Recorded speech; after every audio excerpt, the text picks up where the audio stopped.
everything Mother Earth transcends. Drop it on my car.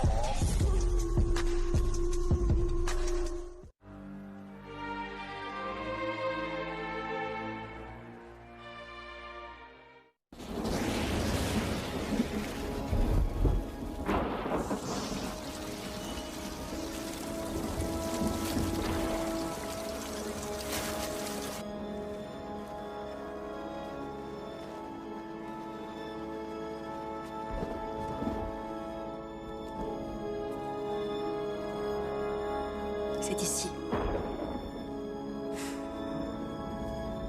Laisse-moi te donner un petit conseil. Sois honnête. Il en sait plus que tu ne l'imagines. L'arnaque la plus incroyable dont vous ne savez rien. Lecture tirée du site divulgation.fr/wordpress.com. Je ne prête allégeance qu'aux droits naturels et divins offerts par le Créateur, et non pas aux lois d'une corporation criminelle et privée créée par les hommes, qui de plus revendiquent me posséder sans ma permission. J'ouvre une parenthèse dès le début de cette vidéo pour faire savoir à tous ceux qui ne le savent pas encore que les élites et PDG qui actuellement prétendent nous empêcher de vivre, ne sont que des sociétés enregistrées avec leur code sirène, SIRET, et NAF. Pour bien vous faire comprendre, vous n'avez signé aucun contrat avec ces entreprises et vous n'avez donc rien à leur devoir.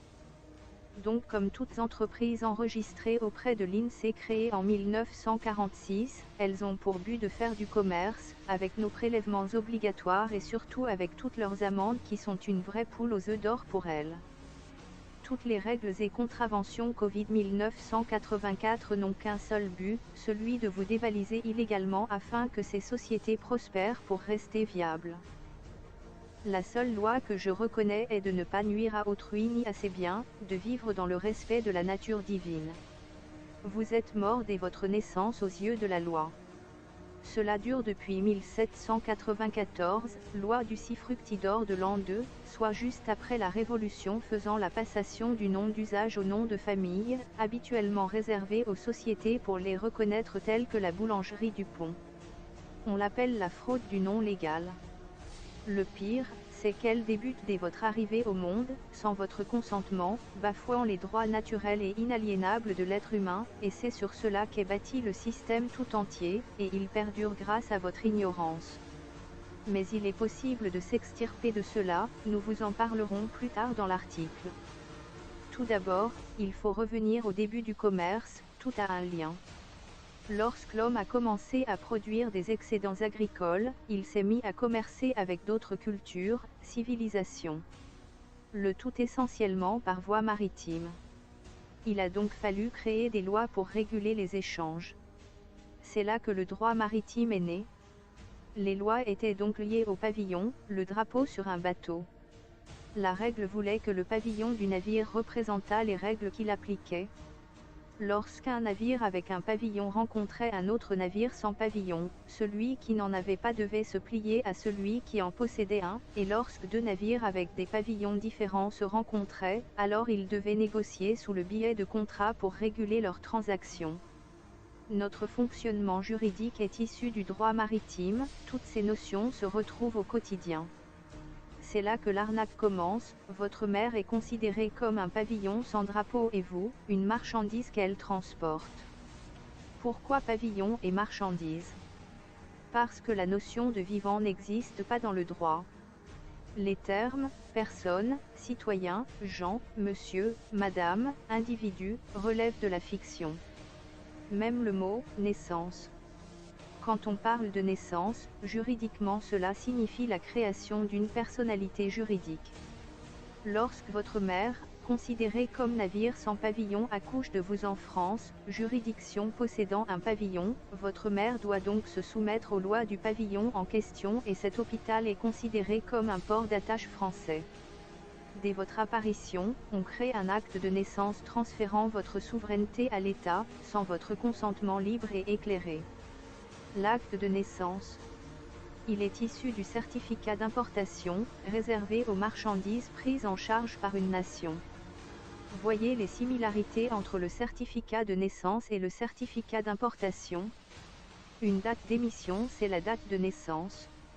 Lieu d'enregistrement. Numéro de série unique, c'est votre nom-prénom. Numéro d'enregistrement. Une description. Une notification à l'agent d'état civil qui est une agence gouvernementale. Définition du mot acte, manifestation intentionnelle de volonté dans le but de réaliser certains effets de droit, comme la délégation de pouvoir. Traduction, l'État revendique propriété sur votre personne, mais il vous en délègue la gestion, pour son compte, c'est celui que vit. Vous êtes-vous déjà posé la question pourquoi les rois et reines ne possèdent pas de nom de famille ? C'est toujours Louis XIV, la reine Élisabeth II, juridiquement ils n'ont pas de nom car ils sont souverains, c'est bien comme cela qu'on les appelle et vous en comprenez dorénavant la signification. Lorsque Kate Middleton s'est mariée au prince William, sur son registre d'état civil elle a perdu son nom de famille. Mais vous êtes bien plus qu'un bout de papier, bien qu'encore inconscient de cela. La fiducie, ou comment le propriétaire autoproclamé vous donne des miettes. La fiducie remonte à l'époque romaine, le principe était que quand les propriétaires terriens s'en allaient en conquête ou en mission diplomatique pour l'empereur, ils déléguaient la gestion de leurs terres en leur absence à d'autres personnes. Sans votre consentement et dès votre arrivée au monde, le procureur crée une personnalité juridique, un acte de naissance, aussi appelé homme de paille qui se substituera à vous, donc vous n'êtes plus considéré aux yeux de l'État comme un être vivant, mais comme une fiction, un document appartenant à la République française, vous êtes le titulaire d'une entreprise qui porte votre nom et prénom, écrite en majuscules comme pour les sociétés. C'est pour cette raison que vous ne voyez jamais nulle part votre identité en minuscule alors qu'elle devrait l'être. C'est votre souveraineté que l'on prend en la remplaçant par un bout de papier, sans votre accord. C'est pour cela que votre carte d'identité, votre acte de naissance et votre passeport appartiennent à l'État. Vous n'en êtes que le titulaire, c'est bien inscrit dessus, et non le propriétaire, comme pour votre compte en banque. Cette personnalité juridique, dans votre parfaite ignorance, vous passez votre vie à la représenter sans savoir ce qu'elle implique. Tous ces documents sont votre personnalité juridique que vous administrez pour le compte de l'État. La République française est une entreprise inscrite au registre du commerce et des sociétés depuis 1947, numéro de siret 100 017. C'est elle qui est propriétaire de votre personnalité juridique, identité en majuscule. Votre voiture, votre maison, votre compte en banque, votre télé, l'État peut les saisir car tout ce que vous achetez au titre de votre personnalité juridique appartient à l'État. Même vos enfants. Le droit maritime est partout. Revenons à nos pavillons. On disait tout à l'heure que l'hôpital où accouchait la mère de l'enfant était considéré en droit maritime comme un port d'attache du pavillon français, un tribunal est un navire, c'est pour cela que lorsque l'on vous demande de venir à la barre, ce mot n'est pas choisi par hasard. Le mot « gouvernement » vient du mot « gouvernail ». Sachez que lorsque vous êtes en procès contre l'État français, ne pas avoir payé une amende pour excès de vitesse par exemple, c'est à votre personnalité juridique que l'on s'attaque. Puisque tout est affaire de commerce, remarquez que le juge tient un marteau en bois dans sa main, qui d'autre le possède en dehors du juge. Le commissaire-priseur en charge des enchères. Le juge est en fait là pour réguler le litige commercial entre l'État français et votre fiction juridique. Si vous obéissez au juge, vous acceptez le contrat. Pour finir, il tape 3 fois avec son marteau pour finaliser la transaction. Une personne n'est pas un homme ou une femme, c'est une entité légale, juridique, morale ou fictive, homme de paille, similaire à une corporation qui est utilisée pour tous les documents commerciaux, administratifs et financiers. La dette, votre acte de naissance est la clé. C'est en 1933 que les États-Unis déclarent faillite, et décident donc de contracter des emprunts auprès de banques privées. Sans argent disponible au gouvernement pour rembourser, le gouvernement a alors porté ses citoyens caution envers les banques comme garantie pour obtenir les fonds. Ce système perdure toujours aujourd'hui. Le travail et l'énergie de tout un peuple en contrepartie, c'est le saint Graal pour un banquier d'affaires. Il faut se mettre à la place d'une banque, ce n'est pas l'argent qu'elle veut car ça peut se créer et sa valeur dépend du système sur lequel elle capitalise à long terme, le contrôle des ressources, des biens et des personnes. C'est tout ce qui l'intéresse. La vie d'un Français à la naissance est évaluée en moyenne à 3 millions d'euros. C'est toujours comme cela aujourd'hui que le gouvernement français obtient des prêts via des banques privées, par lesquelles il a obligation de passer depuis 1973, on a eu X millions de naissances, accordez-nous X milliards d'euros. Votre vie est déjà payée à votre naissance. C'est aussi de cette manière que les assurances vie sont calculées, et il y a eu une avancée majeure pour simplifier la chose, la sécurité sociale. Chaque numéro de sécurité sociale agit comme un identifiant bancaire sur lequel placer X somme d'argent. Pourquoi recevez-vous le chômage? Vous êtes titulaire d'une personne juridique mais qui sans le savoir, détient une somme astronomique prêtée à l'État, que vous passerez votre vie à rembourser, ou pas. Vous vous rappelez l'histoire des transactions au tribunal? Eh bien tout est commerce, jusqu'au bout. Si vous tuez quelqu'un, vous allez en prison non pas car vous avez ôté la vie d'un être humain, mais parce que vous avez privé l'État français d'une ressource sur laquelle il avait capitalisé. Je vous rappelle, le vivant n'existe pas juridiquement. Ils t'ont vendu, ils nous ont tous vendus. À notre naissance, nous sommes un titre boursier, une valeur mobilière. Le travail et la consommation de toute ta vie ont déjà été payés. Notre énergie est la caution des crédits d'une société privée appelée gouvernement. Ils ont superposé à tes yeux une matrice, une réalité factice, te faisant croire qu'il n'y avait qu'un seul, toi. Or ils t'ont dupliqué, virtuellement et ils ont fait de cette nouvelle personne, leur esclave éternel. Un homme de paille qui porte le même nom que toi quand il est prononcé et c'est là, qu'ils t'ont trompé. Comment récupérer sa souveraineté ? Nous avons tous l'autorité d'indépendance sur nous-mêmes en tant qu'êtres vivants. La clé, c'est ne pas consentir.